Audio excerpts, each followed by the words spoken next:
What's going on, everybody? It's Bottom Tier Collector, and I'm bringing you bottom tier answers to a top tier question. You've already read the title. It's a VR to Neil Collects round 5 of 10 random questions plus a skippable question. I have so much fun with this series, and Neil is so funny, and he doesn't even try to be answering these questions. When he answered question 1, he found it kind of hard to answer and wondered why he even chose the question. That I thought that was hilarious. And then in his skippable question, excuse me, and then in question 10, he was talking about one of the answers, and his Alexa came on due to the answer. And I thought it was pretty funny seeing him have to tell his Alexa to stop. So go check out Neil Collect's video first and his answers and write them down. It's an open community challenge, so I'm not going to personally challenge anybody. But if you'd like to do these questions yourself, please do so and tag Neil Collects in your video. So, first up, if you could choose 3 famous people to be shipwrecked on an island, who would you choose?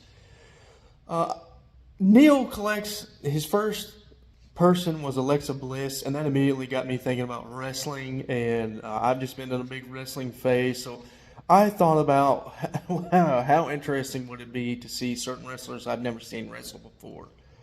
So I thought about putting Davey Boy Smith, or the British Bulldog as he's known, on this island with Ultimate Warrior and Brock Lesnar. 3 of the biggest, most over strong men wrestlers there ever was. And, we'll never get a match between the 3. But I think it'd be interesting to shipwreck them on an island and see what happens. Number 2, if you have tattoos, do you have one you regret? And would you get one if you didn't have one? So I don't have a tattoo.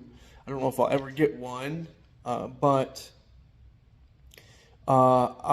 there's some tattoo ideas I regret. I feel a little embarrassed, and I'm really glad I didn't actually get them. There was one idea I swore for about 2 years I was going to keep in mind. When I was thinking about these tattoos, I was like 16 years old. I was going to get the 4 Horsemen of the Apocalypse in a half sleeve on my right arm. And then on my left arm, I was going to get Nick Saban sitting on a king's throne with Paul Bear Bryant and Gene Stallings leaning on the throne. And I'm just really glad I didn't get those tattoos. I just kind of embarrassed. Those were like full gaudy tattoos I really wanted on my body. Would I get one if I would get one, if I had the extra money and I thought I was just in the mood for a tattoo. I've always thought it would be cool to get like a wraparound ankle tattoo of the Bloom County Comics characters on one ankle. And then on the other ankle, get a wraparound tattoo of the Garfield and Friends characters. Just something about those 2 franchises and properties. They're near and dear to my heart, and they would be easily hidden and discreet tattoos that you really wouldn't see unless I was at the pool or something. And they would just be tributes to my childhood, I guess. What would you call your own biography? I would call my own biography cognitive dissonance. Just Google that word, that phrase, and people that know me in real life will know why I would call my own biography that.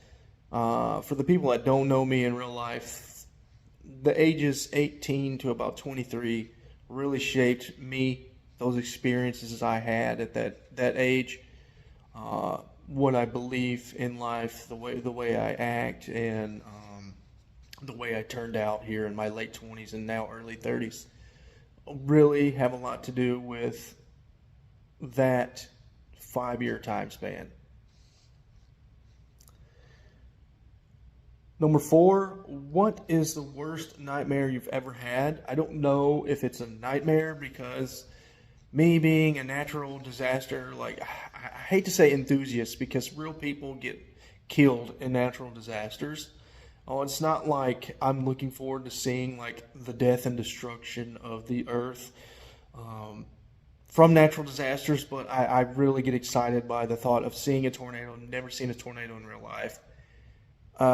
So just saying all that to say, a reoccurring dream I have is I'll come back. I live in Decatur, Alabama, and it's a river city, right on a river.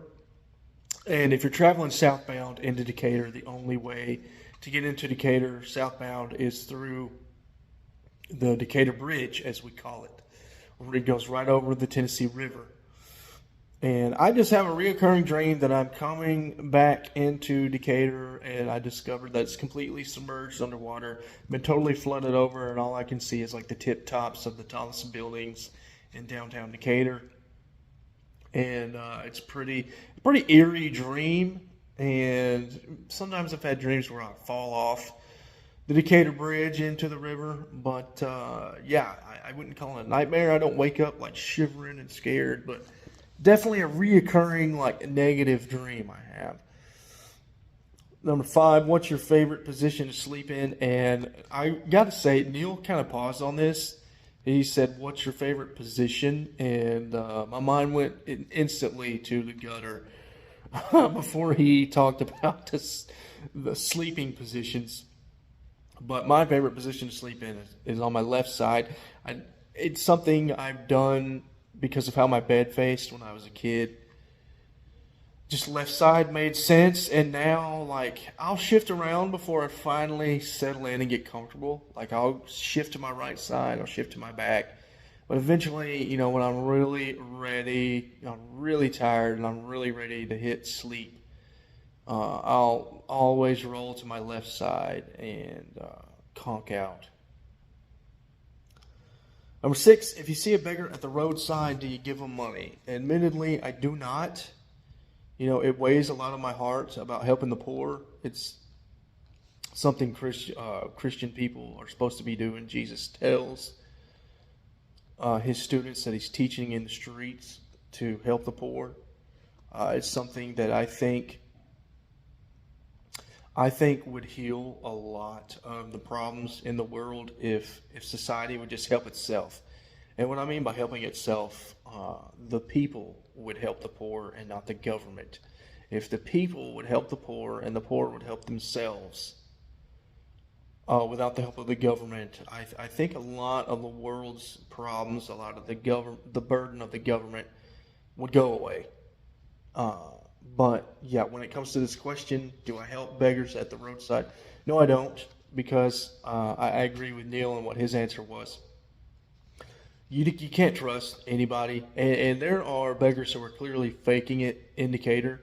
There's one guy, he makes trips from our Target to our Walmart, and he breaks out an electronic violin, full amp and everything, holding up a sign asking for money while he's playing a violin.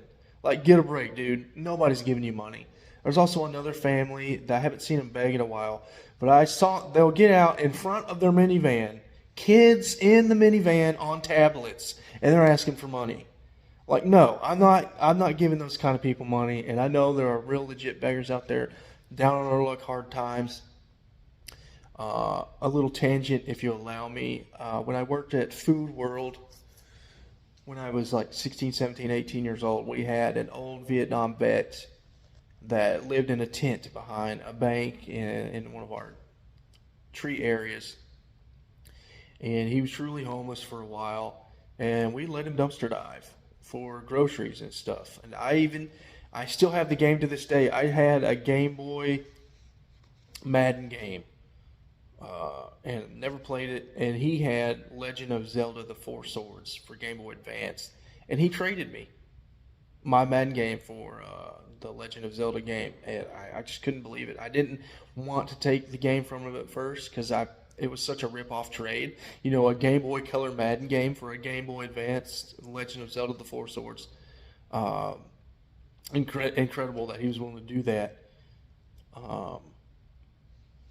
And every time I pull out that game and play that game, I always think of that gentleman.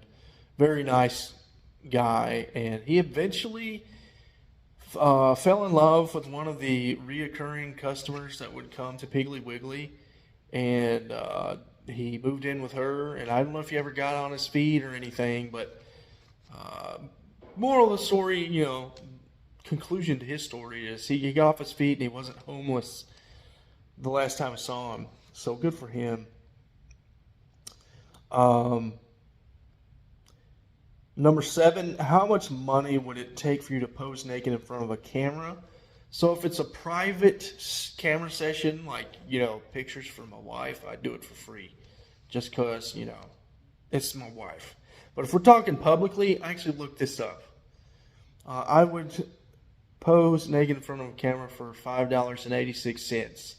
And why, might you ask? That's how much it costs at Walmart to print out posters. Number 8, when was your first taste of alcohol? I'll never forget this for as long as I live. I don't know the exact age. I'm somewhere between 8 years old and 11 years old.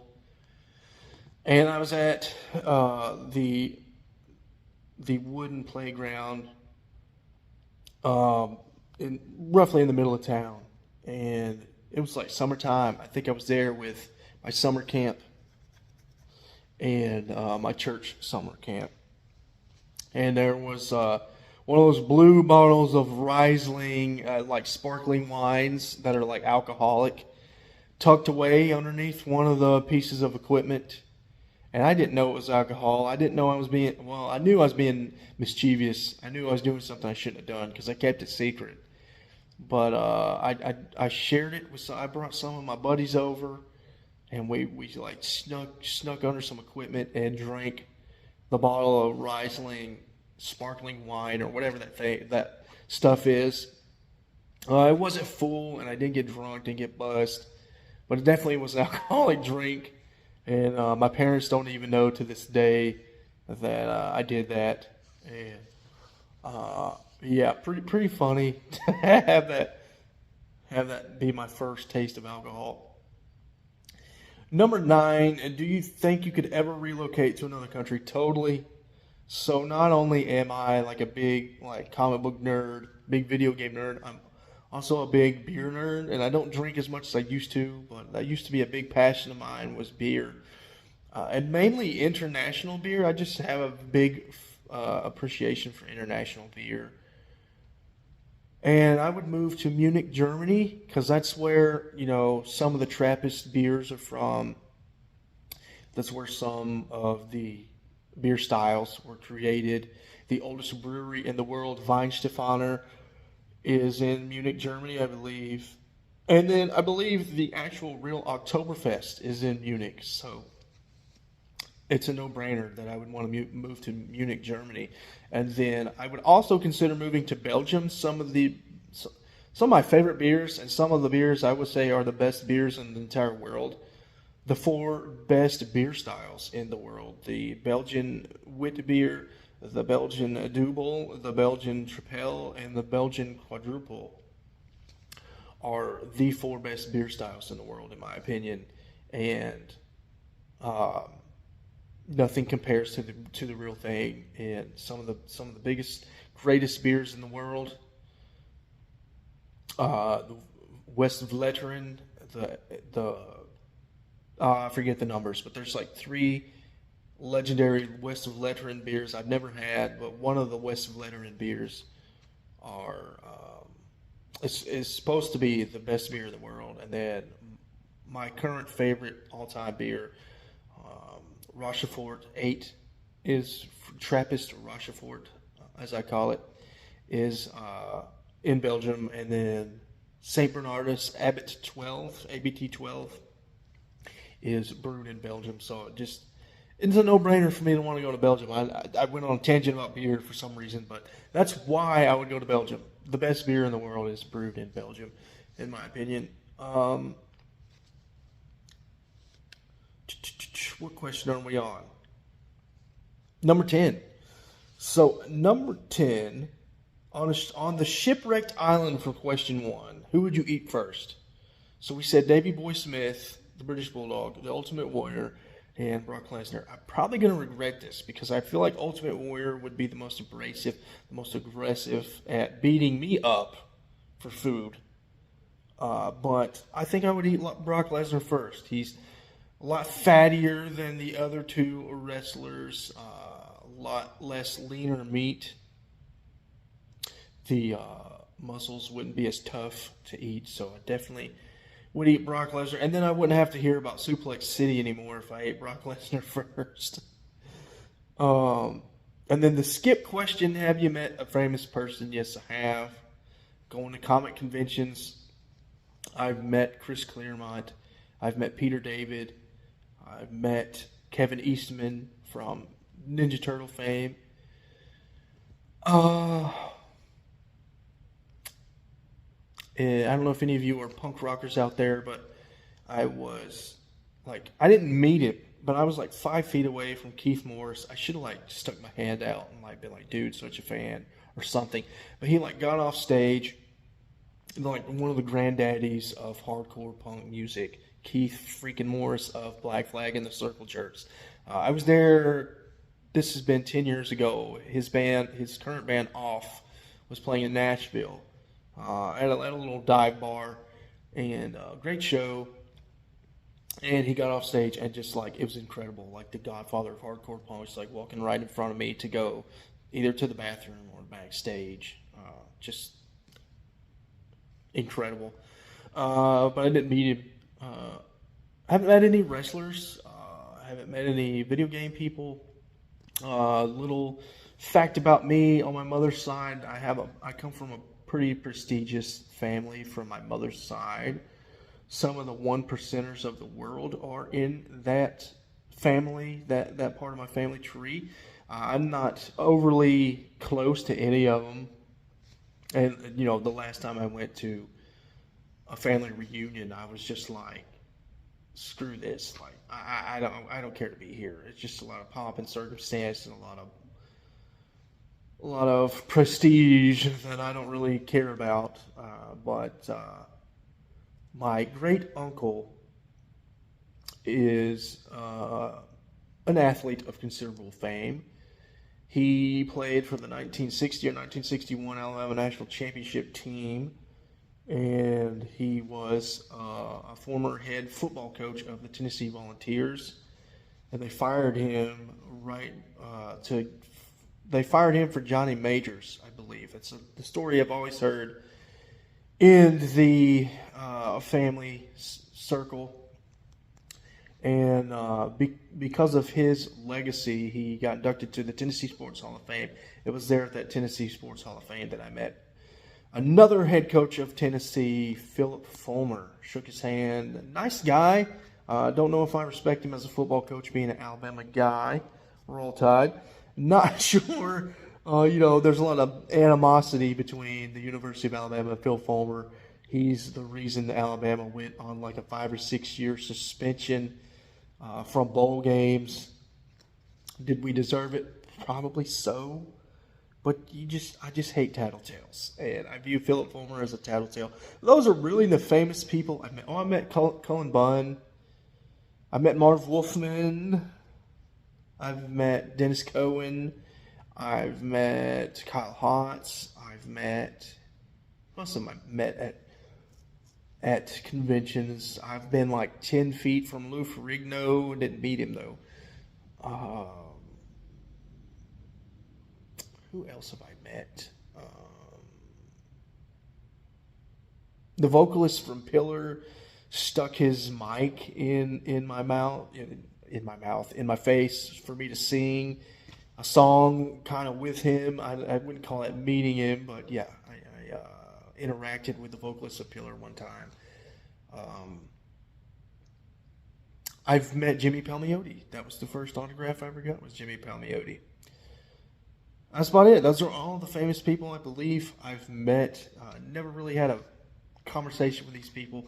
I've shaken hands, gotten stuff autographed, said hello, nice to meet you, and moved on. I get stars in my eyes. I got sweaty palms when I met Kevin Eastman. But I don't act like a TV character around famous people stammering and short of breath or whatever. I don't do that sort of thing. So yeah, that's it. That'll do me. 10 questions. I managed to go 20 minutes for some reason, way longer than deal.